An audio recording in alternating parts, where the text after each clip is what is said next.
Assalamualaikum warahmatullahi wabarakatuh. Di sini saya adalah Yoga dengan NIM saya 1414422 Di sini saya ingin mengerjakan pengambilan nilai untuk ujian tengah semester saya, yaitu dengan mewawancarai seseorang yang memiliki kapasitas dalam memanage daya manusia. Nah, di saat ini bersama saya sudah hadir kita yang merupakan salah satu orang dari PT Komatsu Indonesia. Selamat malam, Bu. Selamat malam. Mohon maaf, Bu, terima kasih sebelumnya sudah menyempatkan waktu untuk bertemu dengan saya dan membantu saya dalam proses pengambilan nilai ini. Saya sangat berterima kasih sebelumnya kepada Bunita. Ini dalam bentuk pembuatan tugas akhir Iya.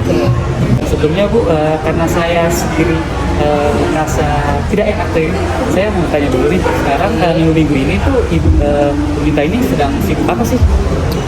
Buat minggu ini saya lagi sibuk satu internal audit itu dengan KPMG. Saya sekali lagi berterima kasih karena ini bisa menyempatkan waktunya untuk bertemu saya dalam rangka membantu saya gitu untuk pengambilan nilai ini. Nah, sekarang saya ingin bertanya nih, Bu, menurut Ibu sendiri tuh gimana sih, Bu, seorang pemimpin, seorang leader yang baik itu gimana sih, Bu? Kalau menurut saya leader yang baik itu seharusnya ya bisa memanage timnya, bisa memberikan rasa tanggung jawab dan kepercayaan kepada timnya gitu. Apa yang sudah saya mendelegasikan ke anak-anak tim saya sendiri. Nah, sehingga anak-anak itu juga tim saya itu memberikan kepercayaan juga, memberikan hasil yang baik kepada perusahaan ya terutama ya. Jadi dia bekerja juga dengan baik, dengan santai. Baik, jadi mungkin kita harus menjaga sebagaimana itu pemimpin sama bawahan itu jangan terlalu renggang ya, jangan ada ketakutan. Ya, saling komunikasi sebenarnya ya, mungkin itu sih komunikasi dua arah. Nah, lalu Ibu sendiri tuh secara personal nih, Bu, Ibu tuh gimana sih cara mengefektifkan cara Ibu tuh untuk memanage orang lain itu gimana? Memanage teman-teman ya, memberikan ya tadi, selain kita memberikan kepercayaan, tanggung jawab, dan kita juga memberikan apa ya, bahwa tim kita itu solid gitu untuk bekerja sama. Nah, karena tanpa teman-teman atau tanpa tim yang lain kita nggak bakal kita menghasilkan apa-apa, menghasilkan sesuatu yang istilahnya itu yang diharapkan perusahaan, karena kan kita punya tujuan kan. Nah, setelah yang tercapai tadi, apa yang nextnya apa setelah kita lakukan, kita tercapai nih untuk semester keduanya apa yang akan kita lakukan. Lalu menurut itu saya ingin bertanya kepada Bu Bunita nih, apa sih fungsi struktur organisasi menurut Bu Bunita ini, dan seberapa penting hal tersebut itu ada di sebuah company? Struktur organisasi itu wajib ya, memberikan apa namanya, kayak kita tahu bahwa kita tuh memiliki pemimpin, dan itu dari situ kalau misalkan dia perorangan atau perusahaan itu masih perorangan, kan pasti ownernya siapa dan sebagainya. Tapi karena kebetulan saya bukan itu adalah persero, jadi kita tahu pucuk yang paling di atas itu di mana. Nah, kita menggunakan adalah hierarki, jadi dari atas piramid ya, jadi dari pucuk atas sampai ke bawah. Jadi sistem yang digunakan dalam hierarki ya? Iya, betul. Lalu selanjutnya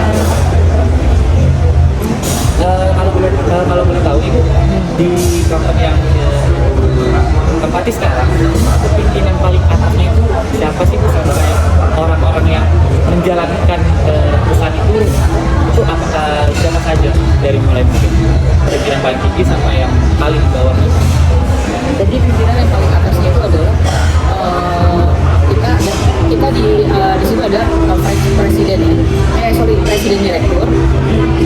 Setelah itu dan di bawah presiden direktur itu ada vice president. Nah, setelah vice president itu ada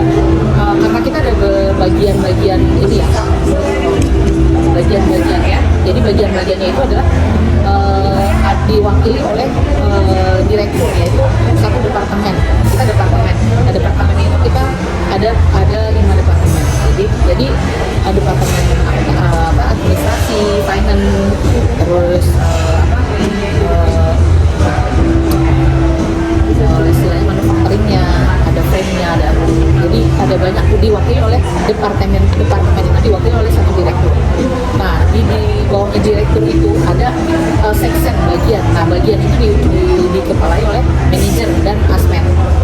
Nah di situ kebetulan saya di bagian accounting di departemen financial and corporate accounting and NIT. Jadi kita departemennya semua. Nah itu dibawahi oleh saya ada manajer, ada asisten manajer, dan saya setara dengan asisten manajer. Jadi kita udah masuk ke dalam seperti itu sih. Nah itu setelah itu baru ada, kebetulan saya membawahi 10 anak-anak, 10 orang ya. Jadi 10 orang di dalam bagian tersebut. Nah bagian tersebut itu ada di di bagian di bagian ini. Nah mungkin ya mungkin di bagian tersebut, di bagian itu ada lagi sub bagiannya itu adalah bagian general accounting, bagian tax, dan bagian saya document centernya. Nah itu untuk proses pembayaran. Nah, jadi di bagian itu semua yang pembelian kita itu kan harus kita bayarkan. Nah kita bayarkan itu masuk di dalam satu bagian namanya dokumen center. Nah di dokumen center itu saya memimpin. Luar biasa, berarti benar-benar struktur ya udah ya. Iya. Bagaimana sih cara kita mengatur struktur organisasi yang baik itu seperti apa? Sebenarnya sih kalau seperti itu memang secara terstruktur itu memang sudah diputuskan oleh manajemen juga ya, dengan ketentuan itu adalah yang sebenarnya yang dikelola oleh bagian, kalau di tempat kami adalah di bagian HRD-nya. Jadi memang ada khusus bagian human resource-nya itu ada, development itu ada sub bagian. Jadi sub bagian itu ada yang khusus mengelola pembuatan struktur organisasi. Benar-benar penting ya struktur penting karena itu merupakan bagian dari dokumen perusahaan ya. Menurut Ibu sendiri, tujuan dari adanya manajemen itu apa sih, Bu? Kayak selain untuk mengatur ya, itu kira-kira apa? Ya tanggung jawab ya, karena semuanya itu kan udah diatur, ada ranahnya. Jadi ada ranahnya, memberikan arahan kepada tim, melakukan suatu pekerjaan, melakukan target. Nah semua itu sudah istilahnya itu sudah kita kan punya tujuan. Kita punya tujuan kan. Ini tujuannya nih tahun semester ini atau tahun ini kita harus mencapai apa? Gitu. Kita harus mencapai apa dan apa yang harus kita kerjakan. Kalau menurut Ibu itu sukses itu di batas apa sih, atau gimana seseorang itu bisa dikatakan sukses atau sebuah organisasi itu bisa dikatakan sukses itu batasnya apa sih? Nah, kalau misalkan sukses itu menurut saya adalah bukan karena soal materi atau jabatan seperti itu ya. Tapi karena itu sih suksesnya itu adalah membawa tim untuk selalu baik gitu ya. Nah sebenarnya kita nggak munafik lah, karena setiap orang itu pasti punya masalah, setiap bagian itu punya masalah, dan itu tidak bisa dihindari karena kita juga pasti di semester ini kita nggak tercapai, di semester depan kita harus lanjutkan. Nah tapi kita harus tahu cara untuk melanjutkan hal itu seperti apa, jalannya seperti apa, dan kita pakai plan ini nih di semester ini nggak tercapai, semester depan kita harus pakai plan B. Nah plan B nya kita harus ngapain nih? Nah itu, setelah berhasil itu baru nampak sukses. Nah, Bu, tadi kalau misalnya ada konflik nih, misal antar bagian nih, itu kan pasti menimbulkan stres nih ke anggota-anggota ibu nih ataupun anggota-anggota lain nih. Nah itu gimana sih cara ibu tuh untuk meredakan stresnya mereka itu gimana? Apakah mungkin perusahaan menyediakan cuti atau gimana? Kebetulan sih nggak merasa kayak gitu ya, tapi yang pasti tadi komunikasi tadi gitu.